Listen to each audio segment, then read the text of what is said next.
Vamos a hablar del tema de la deuda. Está el economista Alfredo Blanco, ex decano de la Facultad de Ciencias Económicas de la Universidad Nacional de Córdoba, ya en comunicación con nosotros. Alfredo, ¿cómo le va? Buen día. ¿Qué tal? ¿Cómo están? Buenos días. Bien, bueno, muchas gracias por atendernos.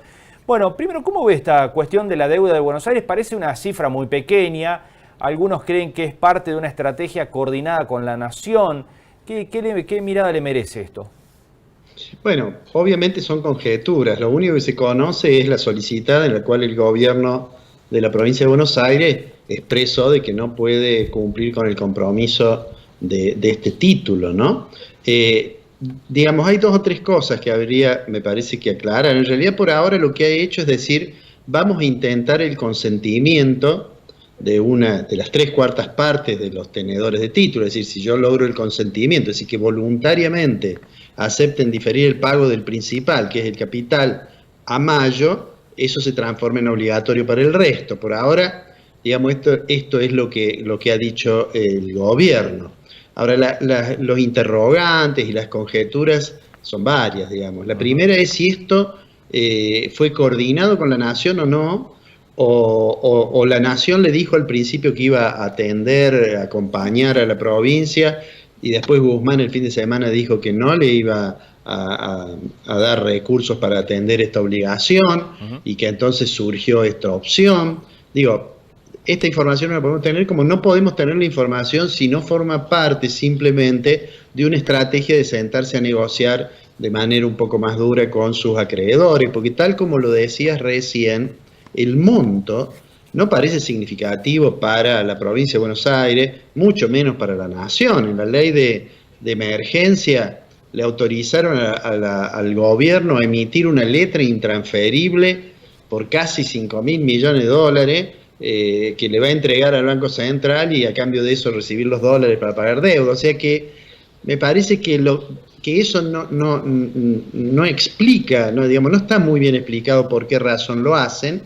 Lo que sí es cierto es que si definitivamente hubiese un default de este vencimiento, aunque sea pequeño, bueno, eso arrastra otras consecuencias, algunas otras obligaciones pueden tener un cross default, es decir, un default cruzado si uno no atiende esta obligación. Digamos, no es bueno que la primera provincia, la provincia más grande, digamos, tenga una dificultad de ese tipo, si efectivamente ocurre, porque aunque eso no condiciona, no determina, digamos, la negociación del país, pero sin lugar a dudas, alguna complicación puede traerle, ¿no? Bien. Alfredo, esto puede arrastrar incluso a otras provincias, pienso en Córdoba, ¿no?, que también tiene una abultada deuda en dólares. Sí, Córdoba hizo una aclaración de que no tenía dificultades para atender su deuda.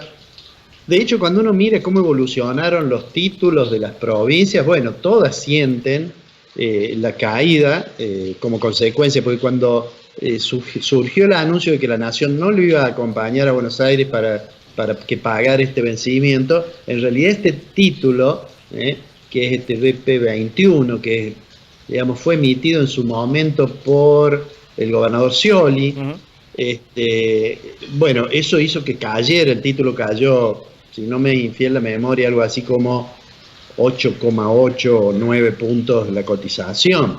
Claro. Hay quienes dijeron, bueno, si cae, en realidad mejora las condiciones para negociar, pero bueno, eso es un juego un poco peligroso, digamos. Sí, claro.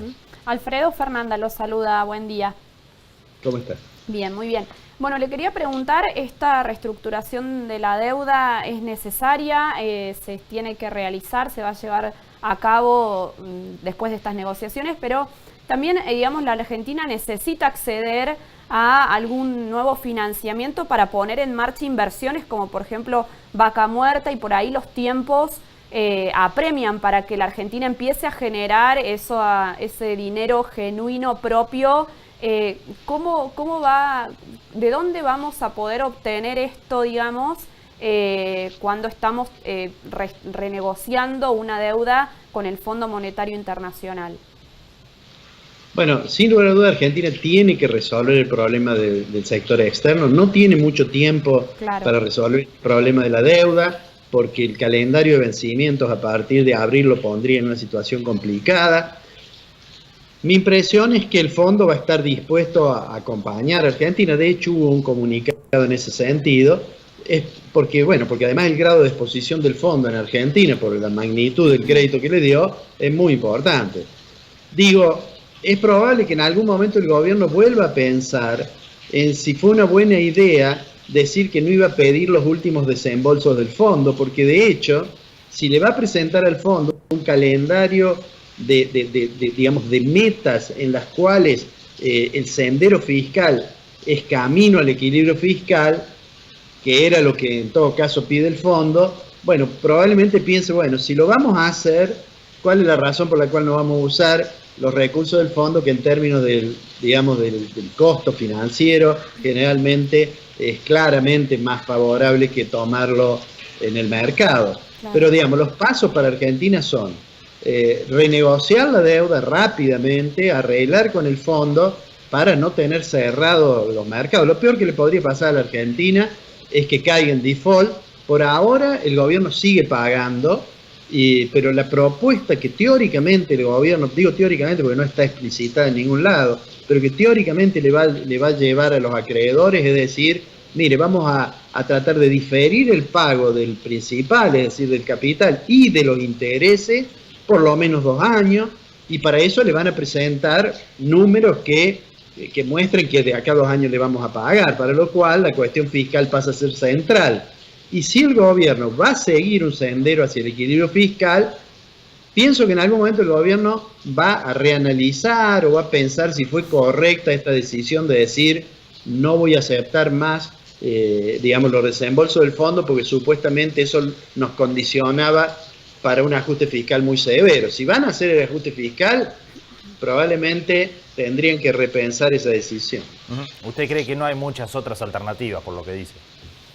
No hay muchas otras alternativas porque, bueno, Argentina necesita, alguna fuente que le permita contar con dólares, que no la tiene porque, cíclicamente tenemos una crisis en el sector externo. Claro, está muy bien. Bueno, Alfredo, hoy se va a conocer el dato de la inflación, el primero para Alberto Fernández. No es de esperar que sea muy bueno, va a andar, estiman, según las consultoras, 4 o 5 puntos, va a cerrar diciembre y por lo tanto el acumulado va a andar alrededor del 55, o casi otro récord más para la Argentina, de los últimos años, sin lugar a dudas. ¿Es otro de los temas troncales a resolver? Bueno, el tema de la inflación, lo hemos comentado en otra oportunidad, es un indicador, un reflejo de los desequilibrios que tiene la economía argentina. Hasta ahora, yo pienso que recién después que se presente un acuerdo sobre el tema de la renegociación, volverá la discusión sobre cuál es el mejor programa antiinflacionario. Hasta ahora el gobierno ha confiado en algunos instrumentos, como son los programas estos de precios cuidados, en tratar de, o al menos en lo discursivo, decir que va a tratar de resolver el problema de las cuentas públicas, es decir, de bajar el déficit.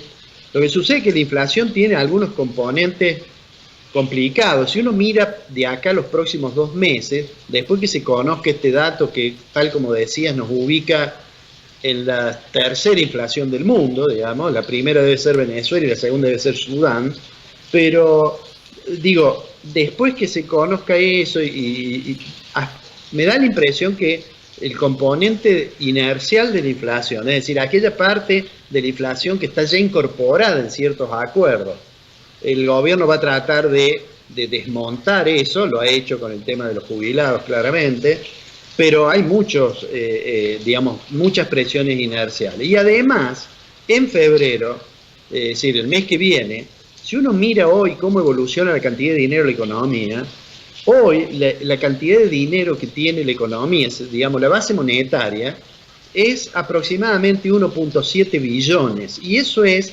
más o menos más del 23% de la base monetaria de aumento entre el 28 de octubre del el 28 de agosto del año pasado, después de las PASO, el día inmediato después de las PASO, y la actualidad. Es decir, había un aumento de la base monetaria explicado por un aumento de emisión que tuvo el gobierno de Macri, más lo que aumentó el gobierno de Fernández. Entonces hay una cantidad de dinero y hay que ver qué ocurre con la demanda de ese dinero, porque si la gente no quiere ese dinero va a haber presiones sobre algunos precios, ¿no? Claro. Y a su vez, en febrero tenemos, bueno, el inicio del periodo escolar, que suele haber una presión inflacionaria, y tenemos además, estamos a las puertas de las paritarias. De manera tal que febrero va a ser un mes crucial para ver, no solamente porque ya deberían estar terminando la negociación de la deuda, sino porque vamos a tener un panorama más claro sobre inflación. Yo diría hasta ahora, ha pasado un mes del gobierno del presidente Alberto Fernández. Bueno, hasta ahora no está muy claro cuál va a ser el rumbo que finalmente va a tomar, y la apuesta a que se reactive la economía vía consumo, bueno, hay que ver si eso realmente ocurre, porque el aumento de la presión fiscal atenta contra eso, y además hay que ver sobre todo si eso es sustentable en el tiempo, ¿no? Claro. Alfredo, no, pensaba también otro de los datos del INDEC que se conocieron es que la capacidad instalada manufacturera está en un 60%, ¿no? Ese también es un indicador cuando empiece a usarse todo lo que tienen las industrias para la producción, que bueno, que va a dar señales de que estamos arrancando la rueda nuevamente. Sí, teóricamente el hecho de tener un porcentaje alto de capacidad ociosa, digamos, si hay una recuperación de los niveles de demanda, uno podría pensar de que eso va a permitir, digamos, rebotar digamos, de ese piso de la caída del nivel de actividad, rebotar más rápidamente. Claro. Pero lo que es central allí es que pase por el lado de la demanda, y yo creo que va a ser central ver cómo evoluciona la inflación. La inflación, después del problema de deuda externa, es sin lugar a dudas el problema más importante, porque además atenta contra otros objetivos. Si el gobierno realmente quiere redistribuir ingresos mirando a los sectores más vulnerables de la sociedad, bueno, la inflación a quien más lo castiga es a esos sectores. Alfredo, en ese sentido el gobierno también tiró dos anclas ahí en la inflación, ¿no? Una el dólar, el otra las tarifas. ¿Está bien esto? ¿Y cuánto puede sostener esto? El problema de cuando uno, digamos, un ancla nominal, como puede ser el tipo de cambio, o el congelamiento de las tarifas, bueno, el problema es que si hay inflación, eso no se puede mantener siempre. Por el tipo de cambio empieza a haber expectativas devaluatorias y tarifa empieza a haber desaliento, digamos, de la producción. El tema de esas decisiones es, bueno, ¿qué pasa el día 181? Si yo lo congelo por 180 días a las tarifas, bueno, ¿cómo salgo después gradualmente de eso, no? Bueno, eso va a depender del éxito que tenga en bajar, digamos, la inflación. Si logra ir reduciendo la inflación gradualmente, es probable que se pueda salir más, con mayor tranquilidad del congelamiento. Si no, obviamente la salida es traumática, como ha ocurrido en otras oportunidades. El gobierno tiene la ventaja que, a pesar del congelamiento, hoy las tarifas están un poco más en línea que lo que estaban, por ejemplo, en diciembre del 2015, cuando asumió Macri. O el tipo de cambio, si uno mira el tipo de cambio real multilateral, es decir, cuánto es el dólar real, el que publica el Banco Central, y hace que sea diciembre del 2015 igual a 100, es decir, cuando se unificó el mercado cambiario, hacerlo igual a 100, bueno, hoy estamos arriba de 120, o sea que todavía el tipo de cambio es un buen tipo de cambio, pero bueno, eso dura, si no se modifica el tipo de cambio nominal. Ayer hubo un pequeño movimiento en el dólar mayorista, pero si no se modifica, bueno, lo que ocurre es que se empieza a trazar el tipo de cambio. Claro. La última, Alfredo, lo de retenciones era de manual, no había mucha otra opción que retocar cuando uno se sienta en el Ministerio de Economía y ve el panorama que tenía la Argentina, retenciones sí o sí. Bueno, en realidad todo el mundo esperaba retenciones. Le llamamos retenciones a algo que en realidad es impuesto al comercio exterior, ¿no? Sí, sí. Porque retenciones, por ejemplo, cuando a mí me hacen una retención de impuesto a las ganancias, bueno, después yo puedo usarlo en mi declaración jurada. Sí. Como se hizo en algún momento que las retenciones eran a cuenta de otro impuesto. Este es un impuesto al comercio exterior. Lo que trató de capturar ahí fue la diferencial que había como consecuencia del aumento del tipo de cambio. De todos modos, hay que tener cierto cuidado con eso. Ustedes lo conocen, hubo una reunión de ruralistas en Río Cuarto, en la cual hubo expresiones, algunas de las expresiones muy preocupantes, porque no es lo mismo la situación de los productores que están en la zona núcleo, que aquellos que tienen que recorrer, digamos que el grano que producen tiene que recorrer 1000 kilómetros para llegar al puerto. Digamos, es un tema complicado. El gobierno dijo que iba a tratar de compensar eso de alguna forma, pero lo concreto es que todo el mundo esperaba las retenciones, el nivel de retención es alto y se siente mucho más si se les empieza a trazar el tipo de cambio, ¿no? Claro. No es un buen impuesto, todos sabemos que un impuesto de ese tipo no es bueno, sería mucho mejor que se grabaran las ganancias, claro, pero es más complejo. Bien. Alfredo, como siempre, le agradecemos mucho este contacto, muy amable.